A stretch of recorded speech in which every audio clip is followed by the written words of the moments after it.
And hey guys, it's me again. Today I'm going to do part 2 of reacting to elric of melnibone, so let's get started.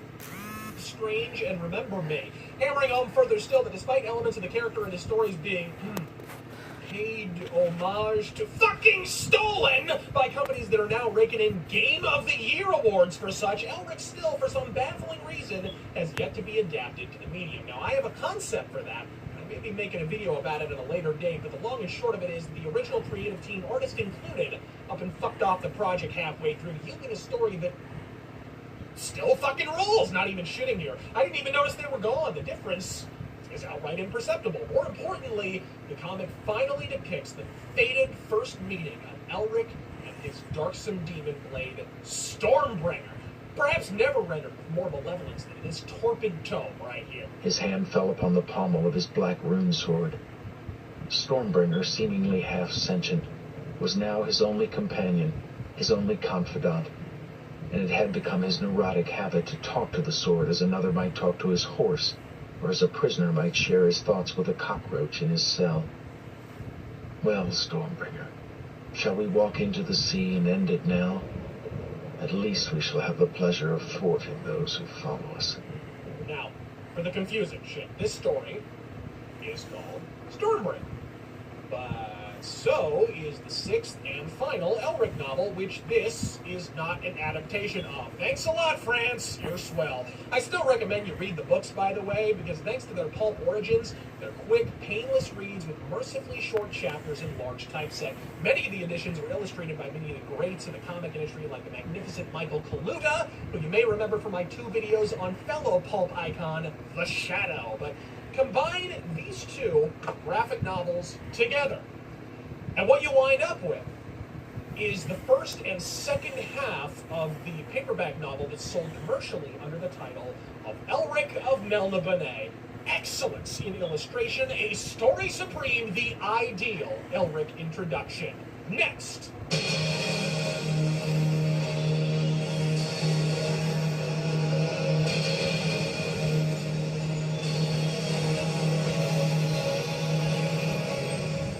Departed Melnibone to wander the wastes of the sighing desert, elric fails to reckon with the arid environment and runs out of the elixirs that supplement his strength, scarcely marshalling the wherewithal to collapse into a hovel in the Badlands metropolis of Quartzasad, an ancient rival of Melnibone at the height of her malevolence, with omnipresent depravities to rival the waning empire in question.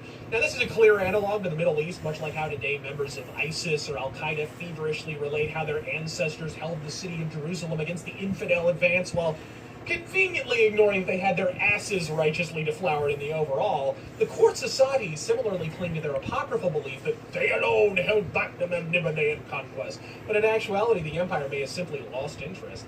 That Moorcock leaves the precise details vague is vintage elric. It's a monument to corruption, ruled by a perpetually rotating council of 7 that reads like a rogues gallery of profligate pricks. In order to attain membership in said ruling council, one must perform some monumental deed. The impossibility of such increases with every subsequent applicant. The point is, elric finds himself in the unenviable position of being bereft of restorative elixirs, in an environment too desolate to generate the potions needed to formulate replacements, and in a city that harbors an ancient grudge against the empire he's technically still the emperor of. Fucked doesn't do the situation justice. When a young street urchin fails to rouse him from his near death, elric resigns to his demise, regretting only that he will never return to his raven-haired, black and white attired, milky-complected love interest. Stop if you've heard this one before. The wide-eyed young pickpocket, despairing in his apparent inability to revive the albino drifter, enlists the help of a noble and aspiring council member, who feeds him a draft of restorative liquid that, to his shock and surprise, revives him instantaneously. But almost before he can thank the patrician prick in question, Lord Go informs him that he wants him to perform a vital task so that he can gain membership in the aforementioned council. Respectfully declining on the basis he doesn't want to interfere in politics, elric's about to amble on down the dusty trail when he feels a stomach pang.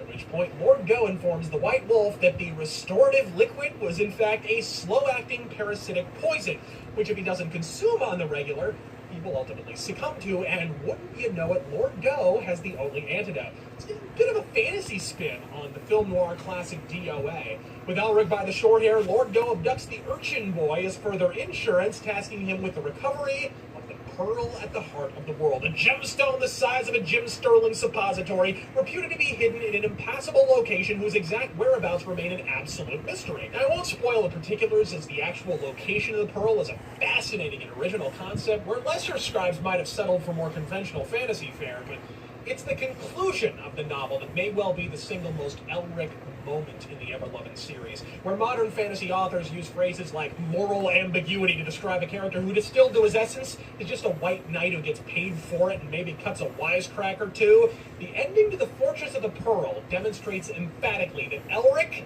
ain't no hero. Fuck, Elric ain't even an anti-hero. He's halfway to being a fucking villain. While it looks like, sadly, the Elric bond dessinée has halted production indefinitely, if I had my druthers, the third story adapted wouldn't be the official second novel, Sailor of the Seas of Fate, but this bastard right the fuck here. Although with the Dream Quest sequence in the latter third of the novel, I can easily see incorporating the indispensable elements of Sailor on the Seas of Fate with the, in my opinion, superior narrative drive of Fortress of the Pearl into a seamless second chapter, which brings me to the next recommendation.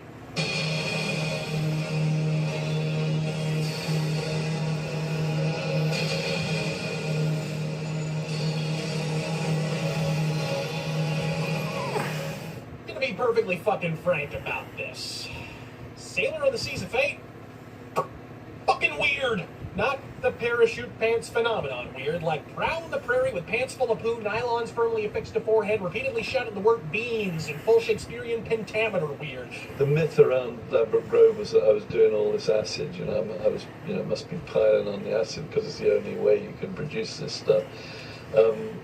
Which is not really fair on the human brain. The human brain can do a lot without any stimulants whatsoever. Grant Morrison's sea guy, fucking weird.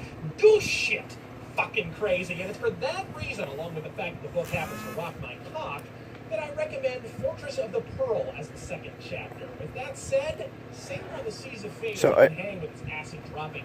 So anyway, I'm going to pause the video right now, so I hope y'all enjoyed this video. Please leave a like. Don't forget to subscribe to my channel. Follow me on Amino and TikTok. And hopefully I'm going to make part 3, so I'll see y'all next video.